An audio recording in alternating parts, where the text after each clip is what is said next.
Përshëndetje të nderuar miq, do të flasim për procesin zgjedhor dhe atë që pret Shqipërinë në 4 vitet e ardhshme, pra si do të jetë Shqipëria e 2030-s me kryeministër edhe një herë Edi Ramën. Të gjitha këto çështje, sidomos në aspektin diplomatik, do t'i diskutojmë me ambasadorin, diplomatin, mjeshtrin e madh, zotin Jorgj Çikote. Ambasador, përshëndetje dhe faleminderit. Përshëndetje kënaqësia ime zoti Balla.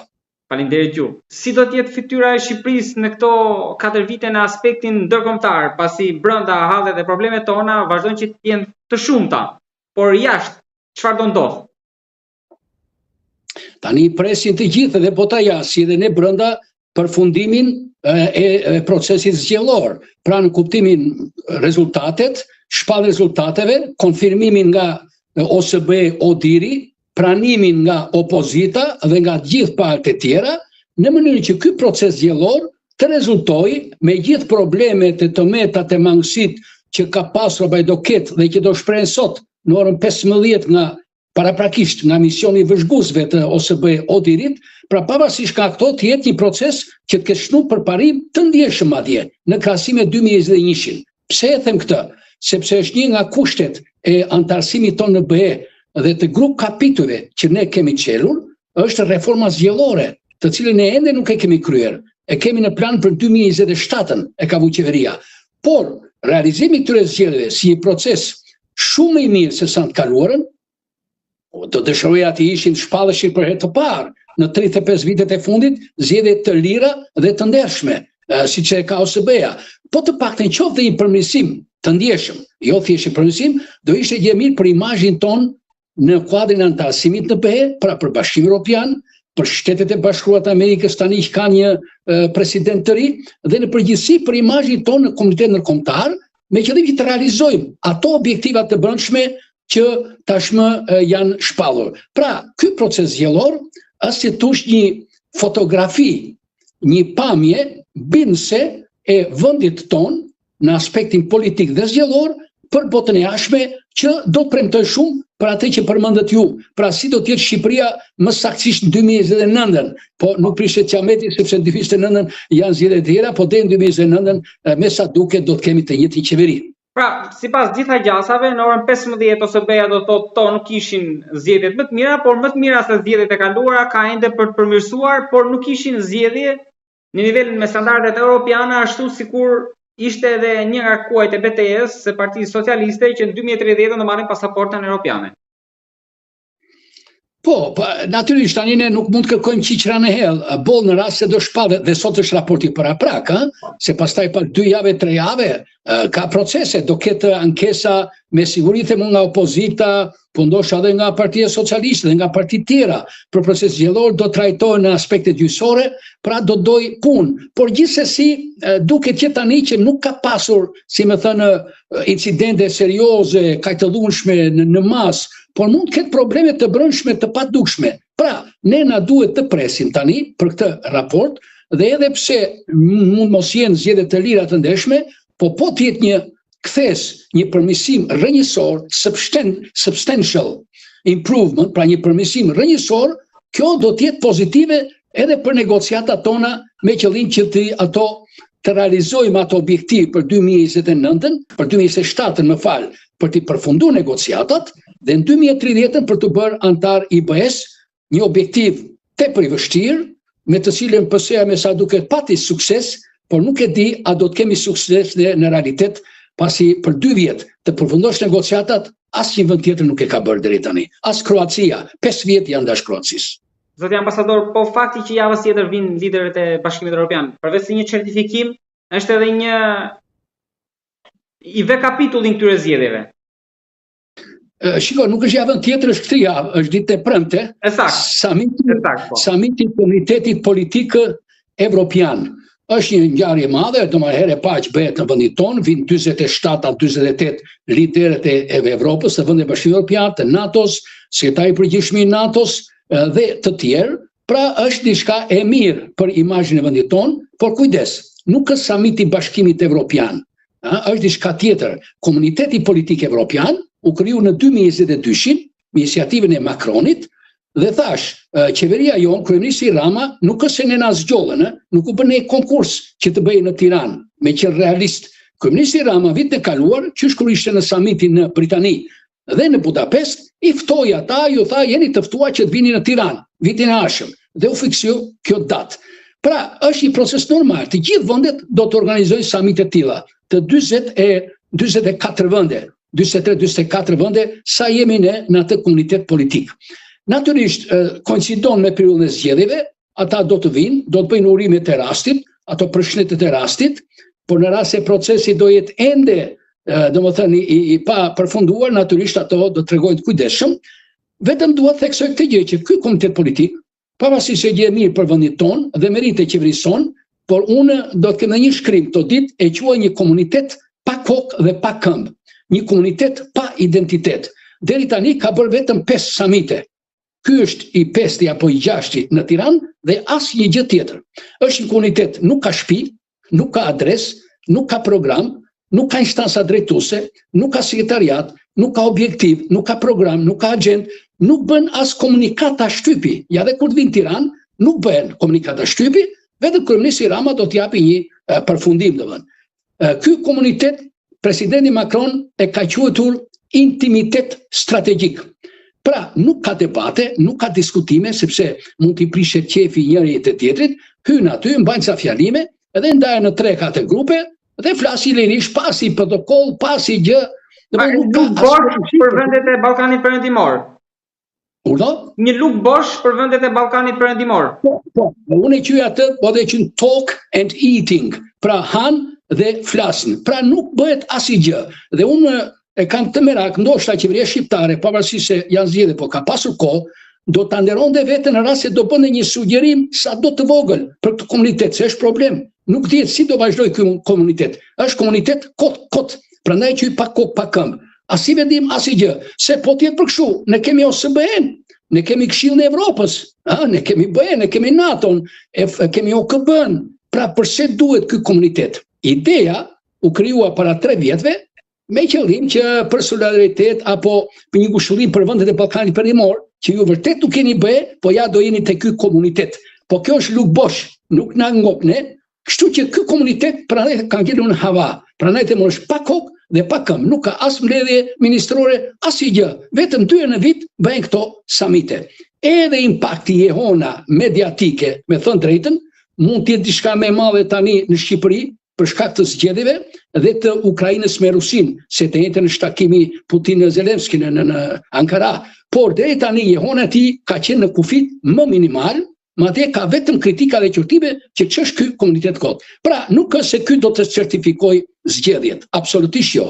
Atë ka BE-ja, Shtetet Bashkuara të Amerikës dhe OSBE-ja. Po pikërisht te kjo për ta vazhduar për te oqeanit në marrëdhënien me Shtetet e Bashkuara. Prisni ndonjë çfarë mund të vijë nga SBA-ja, nisur edhe nga lobimi i Partisë Demokratike, e cila shpreson në fakt në fund fundi që SBA-ja mos i njohë këto zgjedhje administrata Trump, po mund të shkohet deri këtu. Tani ti më fute në një nga shkaqet e humbjes. Inshallah nuk është disfat e Partisë Demokratike në këto zgjedhje, lidhur me aspektin diplomatik, nuk po hyte brenda vendit, te mungesa besueshmërisë ndaj saj, ndaj liderit saj, pavarësisht nga fushata shumë aktive do thënë që e bëri, me programe, me alternative, Berisha me gjithë moshën, me thënë drejtën, shumë aktiv, me mesazhe, bëri një fushat vërtet moderne perëndimore. Po problemi është tek besueshmëria për Partinë Demokratike, tek programi i saj dhe tek lideri i saj Sali Berisha jashtë PD-s flas. Pra PD-ja nuk arriti që të dilte jashtë sinoreve veta. Tani në anën e jashtme diplomatike, shumë e rëndësishme, ju e dini, për zgjedhje Shqipëri, për partitë politike, po s'patë mbështetje nga jashtë, të hidhur përpjet bëj çfarë të duash, nuk fiton dot. Kjo i mungoi Partisë Demokratike.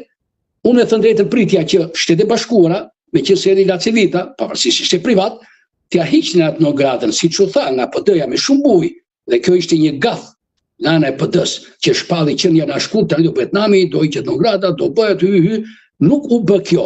Po të ishte bërë kjo, jo se do fitonte pra PD-ja, nuk ishte garanci, po gjithsesi do krijonte besueshmëri më të madhe, do hapim shumë, do ishte më ballhapur, ju e pat. Para 3 ditëve një njoftim doli, që nuk ishte gjë, thjesht për një vizitë, dhe mori shumë fuqi.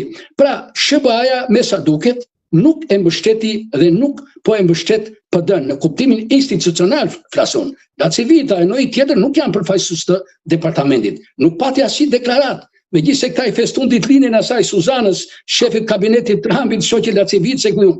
E dyta, po ashtu me bëhen asnjë lloj deklarate me bëhen qofti direkte, domethënë që shiko tani kjo qeveria Rama ka punu mirë, ka bërë ne po 12 vjet, tani edhe opozita ne të bënte diçka tillë. E di që ju do më thoni EPP-ja me 4 rezoluta. Sepse Berisha ka thonë që aty ishte dhe kancelari Merz. Ishte, është e vërtet, ishin gjithë janë 90% të kryeministëve. EPP-ja është forumi më i madh. Por ka një problem, e para punës, sikur u tha 4 rezoluta, këtu unë dyshova shumë, se nuk është serioze për një forum si EPP-ja të bëj 4 rezoluta dhe mos e pyesi njerin në Shqipëri. Se kështu ndodhi, apo jo? Nuk 1 ose 2, po jo 4 rezoluta. E dyta, i dashur pa, ka një problem këtu, që ta dini ju, me qenë se unë me Evropën e kam habitatin tim dhe ka ikur gjysma jetës apo më shumë. Jo EPP-ja, pavarësisht se është grupi më i fuqishëm dhe ka 90% të kryeministrave të botës, po as Parlamenti Evropian, ku janë edhe grupet e tjera, sot e ka humbur shumë fuqinë e vet. Është më tepër një tribun morale, po as ligjore, as politike, as praktike.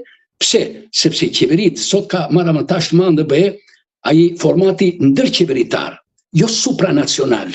Pra, jo Parlamenti Evropian dhe jo Komisioni Evropian. Komisioni ka më shumë fakta autoritet, e kanë vendet anëtare, këta 27, Këshilli Evropian.